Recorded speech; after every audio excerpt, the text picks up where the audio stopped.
بسم اللہ الرحمن الرحیم۔ السلام علیکم۔ روزانہ واقعات سننے کے لیے اس چینل کو سبسکرائب کریں۔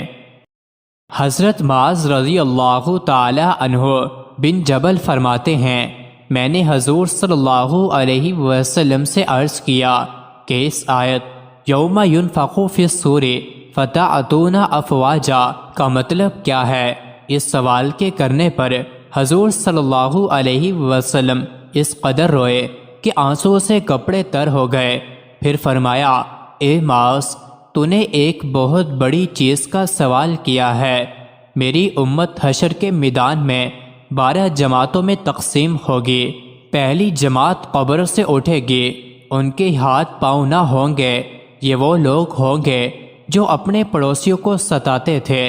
دوسری جماعت قبر سے اٹھے گی، ان کی شکلیں خنزیر جیسی ہوں گی۔ یہ وہ جماعت ہوگی جو نماز میں سستی اور غفلت کیا کرتی تھی۔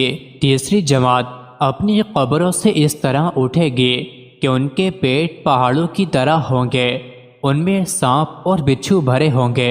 یہ وہ لوگ ہوں گے جو مال کی زکوٰۃ ادا نہ کرتے تھے۔ چوتھی جماعت قبروں سے اٹھے گی، ان کے منہ سے خون جاری ہوگا۔ یہ وہ لوگ ہوں گے جو اللہ تعالیٰ کے عہد و پیمان کے بدلے مال لیا کرتے تھے۔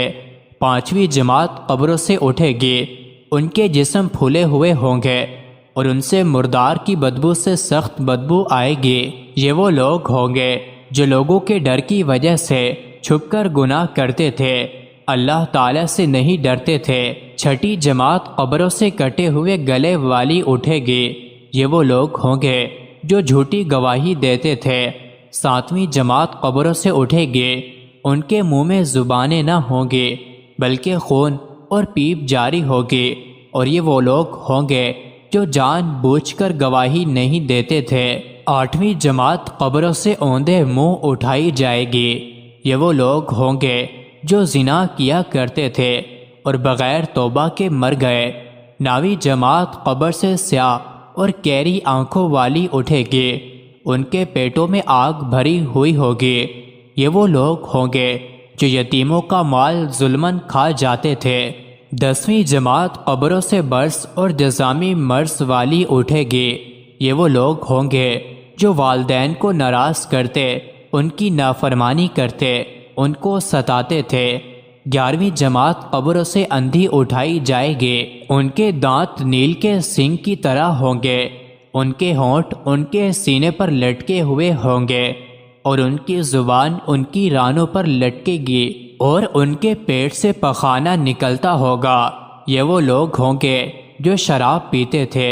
12ویں جماعت قبر سے اٹھے گی، ان کے چہرے 14ویں کے چاند کی طرح چمکتے ہوئے اور پل صراط سے بجلی کی طرح پار ہو جائیں گے۔ یہ وہ لوگ ہوں گے جو نمازوں کا اہتمام کرتے تھے، عمل صالح کرتے، گناہوں سے پرہیز کرتے۔ ان کا خاتمہ توبہ پر ہوا، ان کا بدلہ جنت ہے، اور ان پر اللہ تعالیٰ کی رحمت اور مغفرت اور رضا مندی ہے۔ حضرت ابو ہریرہ رضی اللہ تعالی عنہ سے مروی ہے کہ سرکار دو عالم صلی اللہ علیہ وسلم نے ارشاد فرمایا، جب مردہ قبر میں رکھ دیا جاتا ہے تو اس کے پاس کالی کیری آنکھوں والے 2 فرشتے آتے ہیں، جن میں سے ایک منکر اور دوسرے نکیر۔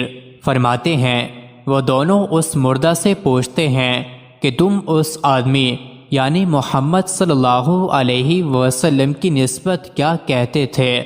اگر وہ آدمی مومن ہوتا ہے تو کہتا ہے کہ وہ اللہ کے بندے ہیں اور اس کے بھیجے ہوئے رسول ہیں، اور میں گواہی دیتا ہوں کہ اللہ کے سوا کوئی معبود نہیں ہے، اور بلا شبہ محمد صلی اللہ علیہ وسلم اللہ کے بندے اور اس کے رسول ہیں۔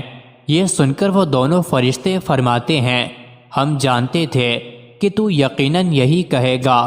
اس کے بعد اس کی قبر کی لمبائی اور چوڑائی میں 70 گز کشادگی کر دی جاتی ہے، اور اس مردے سے کہا جاتا ہے کہ سو جاؤ۔ مردہ کہتا ہے، میں چاہتا ہوں کہ اپنے اہل و عیال میں واپس چلا جاؤں تاکہ ان کو اپنے اس حال سے خبر کر دوں۔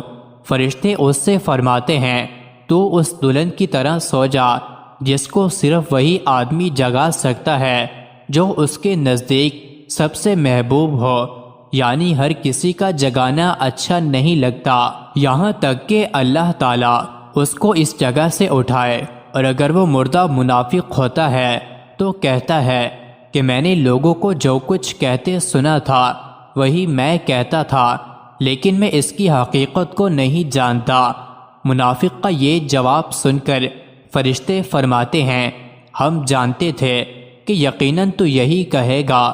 اس کے بعد زمین کو مل جانے کا حکم دیا جاتا ہے، چنانچہ زمین اس مردے کو اس طرح دباتی ہے کہ اس کی دائیں پسلیاں بائیں اور بائیں پسلیاں دائیں نکل آتی ہیں، اور اسی طرح ہمیشہ عذاب میں مبتلا رہتا ہے، یہاں تک کہ اللہ تعالیٰ اس کو اس جگہ سے اٹھائے گا۔